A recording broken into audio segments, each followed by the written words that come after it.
जय हिंद साथियों। आज के इस वीडियो में हम डिस्कस करेंगे वैदिक सभ्यता को। इसे आप वैदिक काल भी कह सकते हैं और इसका जो टाइम पीरियड है वो 1500 से लेकर के 500 ईसा पूर्व है। ठीक है, 1500 से लेकर के 500 ईसा पूर्व ये टाइम पीरियड है आपके वैदिक काल का, या इसे आप जो है वैदिक सभ्यता भी कह सकते हैं। ठीक है, क्या बोल सकते हैं? वैदिक सभ्यता भी बोल सकते हैं। ठीक है, अब इसे अध्ययन की सुविधा की दृष्टि से दो भागों में बांटा गया है, एक ऋग्वैदिक काल और दूसरा उत्तर वैदिक काल। अभी मैं सब डिटेल करूंगा, चिंता ना करें आप। इसमें हम मोस्टली आज के वीडियो में ऋग्वैदिक काल पर डिटेल चर्चा करेंगे और उत्तर वैदिक काल को आगे आने वाले वीडियो में हम कंटिन्यू करेंगे। हिस्ट्री की 5वीं क्लास है और यह प्राचीन भारत के अंतर्गत ये टॉपिक आपका आता है। ठीक है, जैसा कि आप सभी जानते हैं, पूर्ववर्ती वीडियो में मैंने आपको बताया है सिंधु सभ्यता के बारे में। तो सिंधु सभ्यता कैसी सभ्यता थी?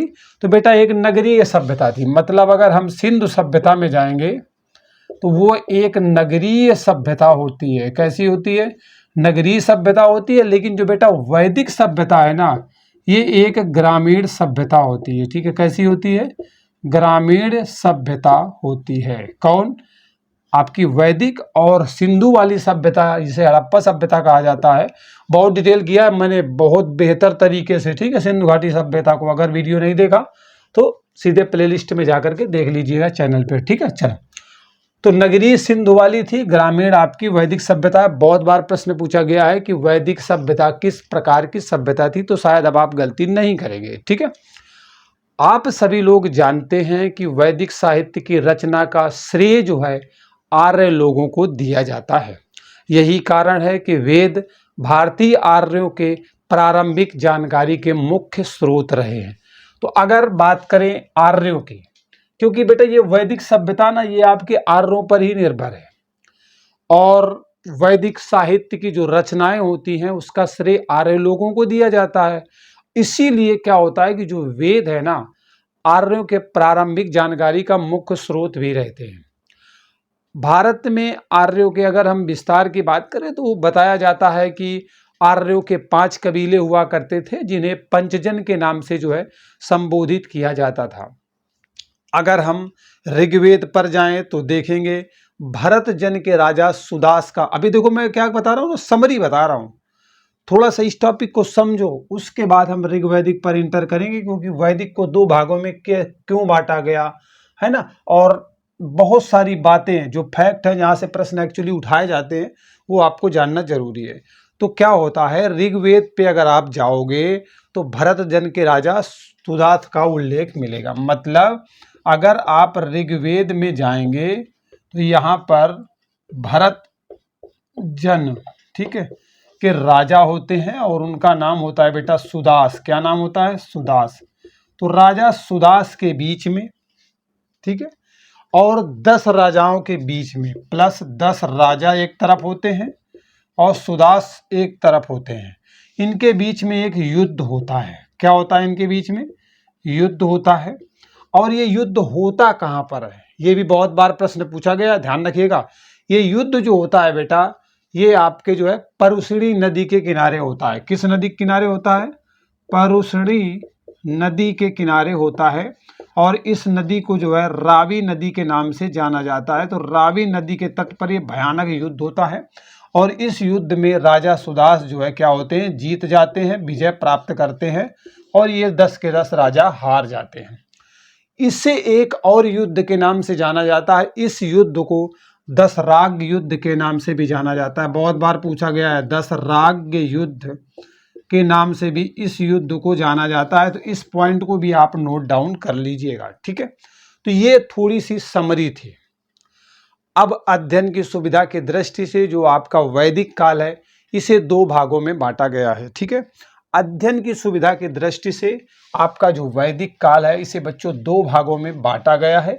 एक आपका ऋग्वैदिक काल है, मतलब पहले वाला जो काल है, और दूसरा बाद वाला है, मतलब जिसे उत्तर वैदिक काल के नाम से जाना जाता है।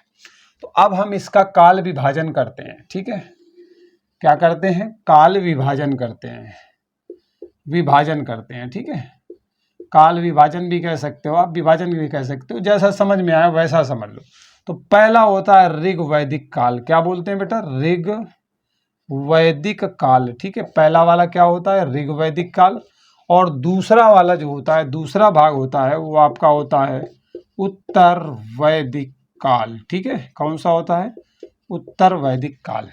दो भागों में बांटा गया। पहले वाले का जो टाइम पीरियड है वो आपका जो है 1500 से लेकर के 1000 ईसा पूर्व के आसपास रहता है। ठीक है, और ये जो आपका उत्तर वैदिक काल है ये आपका 1000 से लेकर के 500 ईसा पूर्व या लगभग 600 ईसा पूर्व के आसपास जो है देखने को मिलता है। 1920 है। ठीक है, मतलब इस दौरान जो है देखने को मिलता है। तो अगर हम बात करें आज के बारे में, ऋग्वैदिक काल के बारे में, ठीक है, तो ऋग्वैदिक काल में क्या होता है बेटा? बहुत ही महत्वपूर्ण टाइम पीरियड होता है ऋग्वैदिक काल में, है ना। और दूसरा आपका कौन सा है? उत्तर वैदिक काल। वो भी महत्वपूर्ण होता है लेकिन कुछ परिवर्तन देखने को मिलते हैं। अब बेटा जो ऋग्वैदिक काल होता है ना, इसे पूर्व वैदिक काल के नाम से भी जाना जाता है। मैं लिख देता हूं, इसे पूर्व वैदिक काल भी कहा जाता है। ठीक है, पूर्व वैदिक काल के नाम से भी जाना जाता है। और जैसा कि टाइम पीरियड यहाँ पर मैंने आपको अवगत ही करा दिया कि 1500 से लेकर के 1000 ईसा पूर्व के आसपास देखने को मिलता है। बेटा ऋग्वैदिक सभ्यता कैसी होती है? तो ग्रामीण सभ्यता होती है। तो अगर यहाँ पर हम बात करें इसकी सभ्यता किस प्रकार की थी, तो ये जो सभ्यता थी वो ग्रामीण सभ्यता होती है। ठीक है, ग्रामीण सभ्यता होती है। और सिंधु घाटी वाली नगरी वो पहले भी मैंने आपको स्पष्ट किया था। ठीक है, अब मुख्य बात है कि ये आपकी जो है ग्रामीण होती है। और इस सभ्यता का संस्थापक किसे माना जाता है? तो ये जो सभ्यता है ऋग्वैदिक वाली ना, इसका जो संस्थापक है ना बेटा, वो किसे माना जाता है बताओ? आर्यों को माना जाता है। किसको माना जाता है? आर्यों को माना जाता है। इसलिए जो आपके ऋग्वैदिक वाली है ना, इसे आर्य सभ्यता भी कहा जाता है। क्या कहा जाता है बेटा? आर्य सभ्यता के नाम से भी जो है जाना जाता है। ठीक है, तो ऋग्वैदिक सभ्यता आपकी ग्रामीण होती है, संस्थापक आर्यों को माना जाता है, और इसलिए आपकी जो सभ्यता है आर्य सभ्यता के नाम से भी जाना जाता है। आर्य क्या करते थे? तो आर्य बेटा पशुओं को चराने का काम करते थे और यहाँ वहाँ जो है अपना घूमते रहते थे। लेकिन अगर कृषि कार्य की बात करें तो फिक्स तरीका नहीं था कि आप कृषि कार्य करते थे, लेकिन साइड बिजनेस की तरीके आप मान सकते हो। मतलब बचे हुए समय में खेती वेती कर लेते थे, वैसे जानवरों को ज़्यादा चराते थे। आर्यों का अगर आरंभिक इतिहास की जानकारी के मुख्य स्रोत की बात करें तो ऋग्वेद में मिलती है। मतलब अगर आर्य के बारे में जो है प्रारंभिक जानकारी आपको कहीं पे मिलेगी, ठीक है, प्रारंभिक जानकारी अगर कहीं पर मिलेगी तो आपको बेटा ऋग्वेद में देखने को मिलेगा प्रारंभिक आर्यों के बारे में। ठीक है, कि कहाँ रहे और इसी तरीके से क्या निवास था, करते क्या थे, ये सारी बातें। बेटा जो ऋग्वैदिक काल है ना, उसमें राजा का पद कैसा होता था?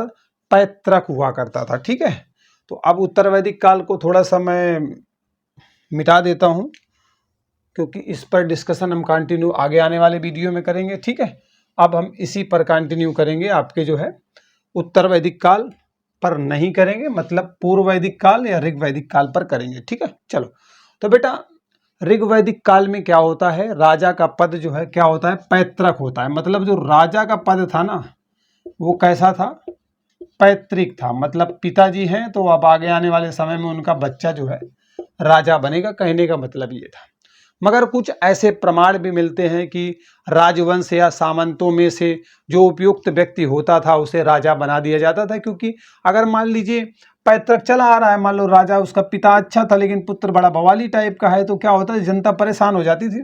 तो जो सामंत थे या जो उच्च कोटि के जो राजवंश थे, उनमें से किसी व्यक्ति को राजा लोग बना लेते थे, वहाँ के जो लोग हुआ करते थे। ऋग्वेद में राजा को गोप जनस्य कहा गया है, प्रजा का रक्षक कहा गया है। अगर ऋग्वेद में आप जाओगे, ठीक है, ऋग्वेद में राजा को क्या कहा गया है? गोप जनस्य कहा गया है। ठीक है, गोप जनस्य बोला गया है। क्या बोला गया? गोप जनस्य मतलब प्रजा का रक्षक। इसका मतलब क्या है? प्रजा का रक्षक। ठीक है, प्रजा का रक्षक कहा गया किसमें?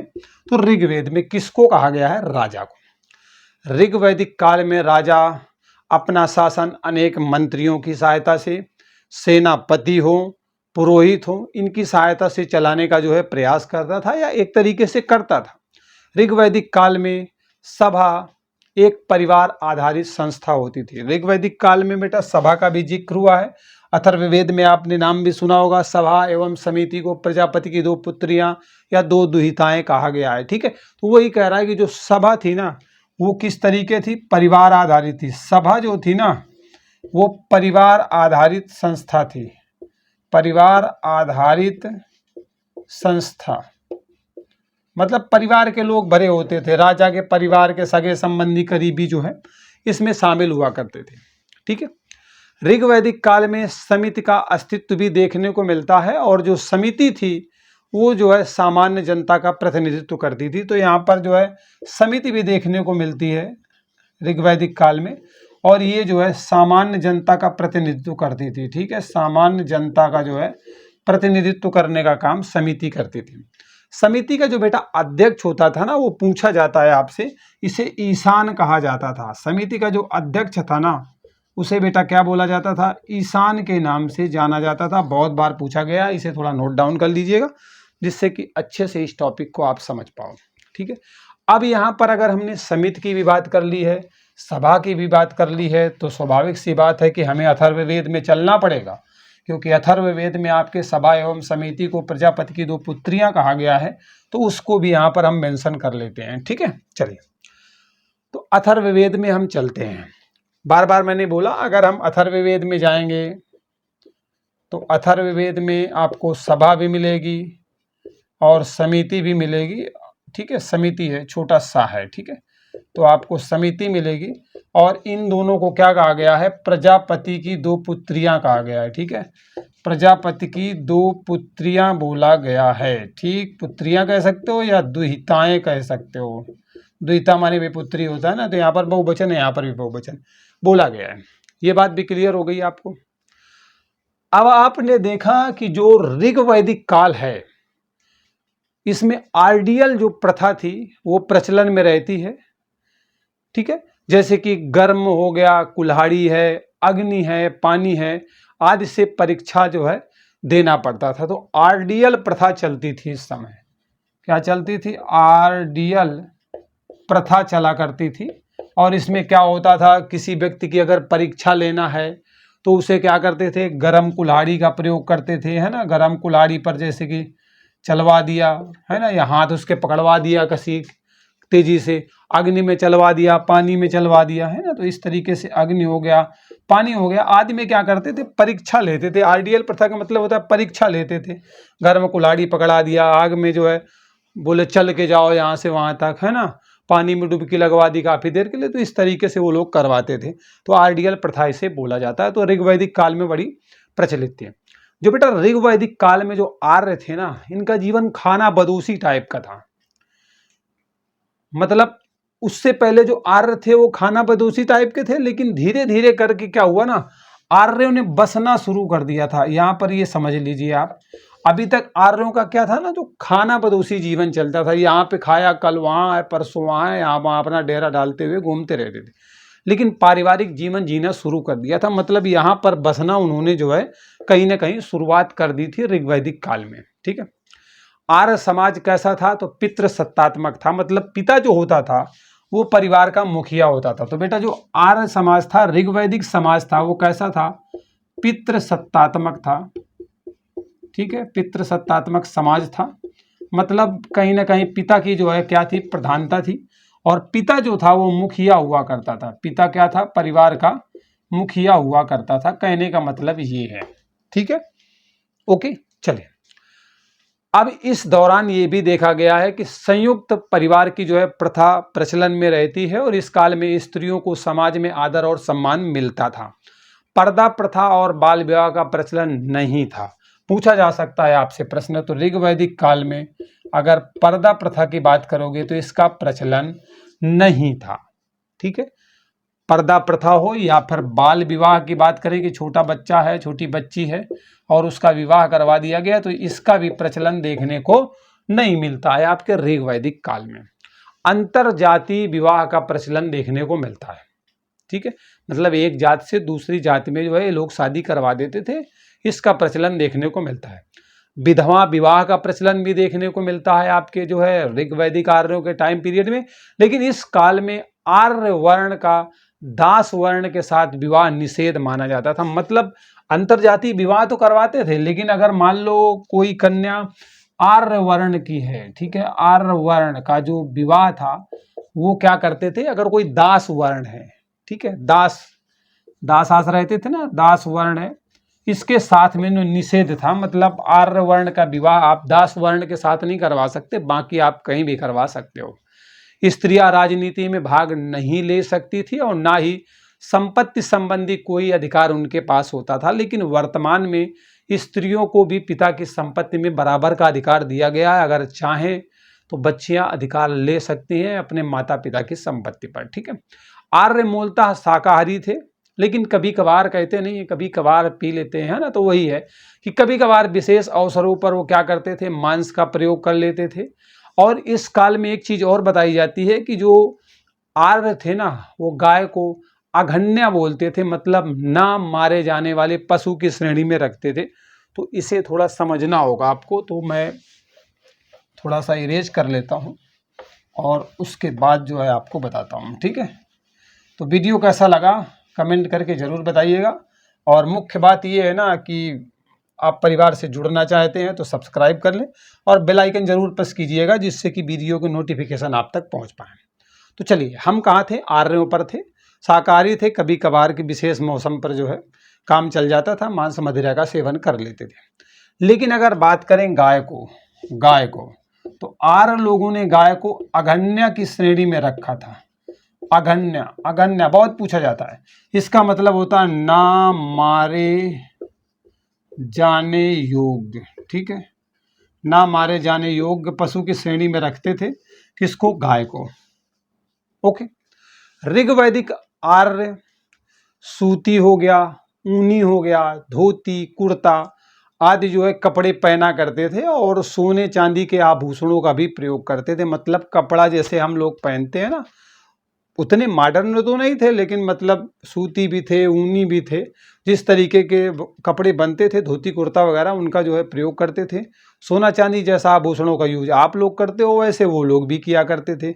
हाँ, शिकार करना भी जानते थे, नृत्य भी किया करते थे, संगीत भी सुनते थे, जानवरों की लड़ाई करवाया करते थे। बहुत समय तक लोग तीतुल लड़ाते रहे, तीतर को लड़ाया करते थे, रथ दौड़ करवाने का काम करते थे। अक्सर साउथ मूवी में आप देखते हो ना, दौड़ करवाया करते हैं, तो वही। तो इनके प्रमुख खेल हुआ करते थे, मनोरंजन के साधन हुआ करते थे। समय समय पर वाद विवाद प्रतियोगिता, एक दूसरे से वाद विवाद में है ना अपनी बात को जो है सही साबित करने का प्रयास करने के लिए प्रतियोगिताएं भी होती थी। अरे अच्छी बात है भाई, होना चाहिए, तभी तो बुद्धि का विकास होगा, समाज का विकास होगा। अगर हम बात करें कर्म आधारित वर्ण व्यवस्था की, तो इसकी नींव वैदिक काल में देखने को मिलती है। मतलब वैदिक काल में जो बेटा कर्म आधारित देखने को मिलती है, ठीक है। कर्म के आधार पर वर्ण का निर्धारण होता था, कहने का मतलब ये है, ठीक है। कर्ण नहीं है यार, ठीक है, कर्म है। कर्म के आधार पर जो है वर्ण व्यवस्था का निर्धारण होता था, ठीक है। वर्ण व्यवस्था का निर्धारण किस तरीके से होता था, तो बच्चों कर्म के आधार पर होता था। जो जैसा व्यक्ति कर्म करता था, अगर कोई व्यक्ति ब्राह्मण वाला काम करता है तो उसे ब्राह्मण वर्ण में रख दिया जाता था, और जो क्षत्रिय वाला काम करता था उसे क्षत्रिय, मतलब कर्म प्रधान था। जन्म के हिसाब से नहीं था कि क्षत्रिय में जन्म लिया तो क्षत्रिय माने जाओगे, जैसा कि आज भी है, लेकिन पहले ऐसा नहीं था, ठीक है। चलिए, आर्यों ने पशुपालन और कृषि को अपना मुख्य व्यवसाय बना लिया था। तो आर्य लोग जो है ठीक ठाक तरीके से खेती करने लगते हैं और पशुपालन भी करने लगते हैं, क्योंकि वो जानते हैं कि पशुपालन करेंगे, शिकार के लिए कहीं भागना नहीं पड़ेगा, उन्हीं से काम चलेगा। खेती करेंगे तो भैया तरह तरह की चीजें खाएंगे, दूध वगैरह भी खाने को बहुत सारी चीजें देखने को मिलेंगी। गेहूं और जौ जो है क्या करते थे, उगाने का काम करते थे। तो आर्य लोग जो है खेती में क्या करते थे, गेहूं और जौ जो है उगाया करते थे। गेहूं और जौ उगाने का ठीक ठाक तरीके से मतलब उगा लेते थे, कहने का मतलब ये है, ठीक है। इसके बाद ऋग्वैदिक आर्य लोग जो है चावल से परिचित नहीं थे, ये बात आप ध्यान रखिएगा। ऋग्वैदिक आर्यों को जो है चावल की जानकारी नहीं थी, चावल से परिचित नहीं थे। बहुत बार पूछा गया है, ध्यान रखिएगा, ठीक है। चलिए, आर्यों का मुख्य व्यवसाय क्या था, तो पशुपालन था। आर्यों का जो मुख्य व्यवसाय था वो क्या था, पशुपालन था। मतलब अगर आर्यों के मुख्य व्यवसाय की बात करेंगे तो वो बेटा पशुपालन था। ठीक है, क्या था? पशुपालन, मतलब पशुओं को पाला करते थे और उन्हीं से उनका काम भी चलता था। और जैसे कि गाय, बैल, भैंस, घोड़ा, बकरी वगैरह पाल लेते थे। और उस समय जो युद्ध होते थे उसके लिए गविष्टि शब्द का प्रयोग किया जाता था। उस समय जो युद्ध हुआ करते थे ना ऋग्वैदिक काल में, तो युद्ध को क्या बोला जाता था? गविष्टि के नाम से जाना जाता था। गविष्टि का मतलब होता है गायों की खोज। ठीक है, गायों की खोज, मतलब गायों की खोज के नाम से जो है जाना जाता था। ठीक है, गायों की खोज गविष्टि शब्द का अर्थ हुआ करता था। ठीक है, ये बात भी आपको समझ में आ गई। ऋग्वैदिक काल में व्यापार पणि वर्ग के हाथों में होता था। पणि जो है व्यापारी वर्ग होते थे। तो व्यापारी वर्ग कौन सा था? व्यापारी वर्ग जो था, वर्ग है, ठीक है, गा से गमला है, वो पणि वर्ग कहलाता था। ठीक है, पणि वर्ग के हाथों में व्यापार वगैरह वाला काम हुआ करता था। और ये लोग अपनी चतुराई के लिए भैया बड़े प्रसिद्ध थे। आर्य लोग समुद्र से परिचित हो जाते हैं और इस काल में आपको बढ़ई भी मिलेंगे, स्वर्णकार भी मिलेंगे, चर्मकार भी मिलेंगे, जुलाहे भी मिलेंगे, धातुओं का काम करने वाले शिल्पकार वगैरह है ना, वो भी मिल जाएंगे। ऋग्वैदिक काल में लोहे से परिचित नहीं थे। तो जो मुख्य बातें मैं लिख देता हूँ, बाकी बोल देता हूँ, उसे आप समझ लेते हो। तो लोहे से परिचित नहीं थे। ठीक है, ऋग्वैदिक आर्य लोग लोहे से परिचित नहीं थे। बहुत इंपॉर्टेंट है, चावल भी लोहा भी। ठीक है, चलिए ये बात भी समझ में आ गई। ऋग्वैदिक काल में बहुदेववाद का प्रचलन देखने को मिलता। बहुत सारे देवताओं की पूजा होती थी।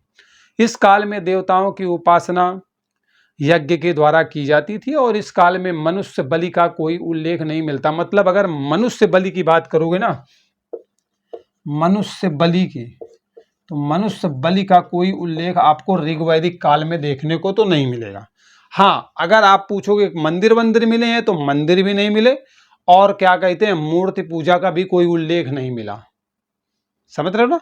मतलब ना मंदिर मिले हैं, ना ही आपको जो है ऋग्वैदिक काल में मंदिर मिले हैं, और ना मूर्ति पूजा का कोई जो है साक्ष्य मिला है। ठीक है, मूर्ति पूजा का कोई साक्ष्य भी नहीं मिला। जो मैं लिख रहा हूँ पॉइंट बहुत इंपॉर्टेंट है, ध्यान रखिएगा, बहुत सारी बातें बता रहे हैं आपको। तो इस काल में जो है 3 ऋणों का उल्लेख मिलता है। मतलब ये माना जाता था, इनका मानना रहता था आर्यों का, कि हर दशा में एक व्यक्ति पर जो है 3 प्रकार के ऋण हमेशा रहेंगे। ठीक है, मतलब हमेशा एक व्यक्ति जो है 3 ऋण के जो है अधीन ही रहेगा। मतलब उसके ऊपर 3 ऋण तो चढ़े रहेंगे। कौन कौन से 3 ऋण है वो जान लेते हैं। 3 ऋण, ठीक है, 3 ऋणों पर अब हम बात कर लेते हैं। जैसे कि देव ऋण, ठीक है, देव ऋण। अगला हो गया पितृ ऋण। पहला हो गया देव, दूसरा हो गया पितृ, तीसरा हो गया ऋषि। हाँ ठीक है, कौन सा? ऋषि ऋण। तो 3 प्रकार के ऋण जो है कहीं ना कहीं जो है आपके आर्यों के ऊपर देखने को मिलते थे। मतलब ये लोग मानते थे कि हर व्यक्ति पर ये 3 प्रकार के ऋण है, 3 प्रकार का कर्ज है। देवताओं का है, उन्होंने आपको जीवन दिया है। पिता का है, उनकी देख रेख में आप पल रहे हैं। ऋषि आपको शिक्षा देने का काम कर रहे हैं। इस काल में जो है बेटा 4 प्रकार के पुरोहित का उल्लेख मिलता है। ठीक है, इस काल में जो है आपको 4 प्रकार के पुरोहित देखने को मिलते हैं। ठीक है, 4 प्रकार के पुरोहित का उल्लेख मिलता है। कौन कौन से हैं? देख लो, चारों प्रकार मैंने बना दिए। ठीक है, पहला आपको होता देखने को मिलता है। कौन सा मिलता है बेटा? होता। होता, होता कौन था? पुरोहित। अरे मतलब होता कौन था? होता, होता क्या था? होता या होत्री बोला जाता था। ठीक है, होता या होत्री बोला जाता था। ये पुरोहित हुआ करते थे आपके ऋग्वैदिक काल में। तो ऋग्वेद की प्रार्थना करने वाला जो पुरोहित था ना, उसे होता बोलते थे। मतलब इसका संबंध जो है ऋग्वेद से था, ऋग्वेद का पाठ करता मान सकते हो आप। ठीक है, दूसरा बेटा था उद्गाता। कौन था? उद्गाता। ये जो उद्गाता था, ये जो पुरोहित उद्गाता था, ये सामवेद का गायन करता था। किससे संबंधित है? तो सामवेद से संबंधित है। सामवेद से जो है संबंधित है। ओके, सामवेद में गाई जा सकने वाली ऋचाओं का संकलन है। अगला था बेटा आपका अध्वर्यु। कौन सा था? अध्वर्यु। अध्वर्यु, अध्वर्यु में क्या था बेटा? यजुर्वेद के मंत्र उच्चारण होते थे। ठीक है, मंत्र उच्चारण से जो है इसका संबंध था, उच्चारण, और इसका संबंध जो है आपके यजुर्वेद से था। ठीक है, चलिए ये बात भी समझ में आ गई। अगला था बेटा आपका ब्रह्मा। क्या नाम था? ब्रह्मा। ये जो था ना ब्रह्मा, तो किस तरीके से यज्ञ करा रहे हो, सही से विधि विधान हो रहे कि नहीं, उसकी जांच करने का काम करता था। मतलब यज्ञ विधि विधान की जांच करने वाला होता था। ठीक है, यज्ञ विधि विधान की जो है जांच करने वाला होता था कौन? तो वो ब्रह्मा कहलाता था। तो 4 प्रकार के पुरोहित देखने को मिलते हैं। तो इस तरीके से जो ऋग्वैदिक काल से रिलेटेड जो भी इंफॉर्मेशन आपके परीक्षा के पॉइंट ऑफ व्यू से इंपॉर्टेंट थी, मैंने आपके सामने रख दिया है। अगर किसी प्रकार का संदेह है आपको तो आप कमेंट करके बता सकते हैं। अगर वीडियो अच्छा लगा हो और लग रहा है कि आगे आने वाले समय में ये हमारे लिए बहुत हेल्पफुल होंगे, तो आप हमारे परिवार से जुड़ सकते हैं। सब्सक्राइब कर लें और बेल आइकन जरूर प्रेस करें, जिससे कि आगे आने वाले वीडियो की जो नोटिफिकेशन है आपको मिलते रहें और समय समय पर जो है आप तक पहुंचते रहें। तो चलिए मिलते हैं अगले वीडियो में। Bye bye, take care.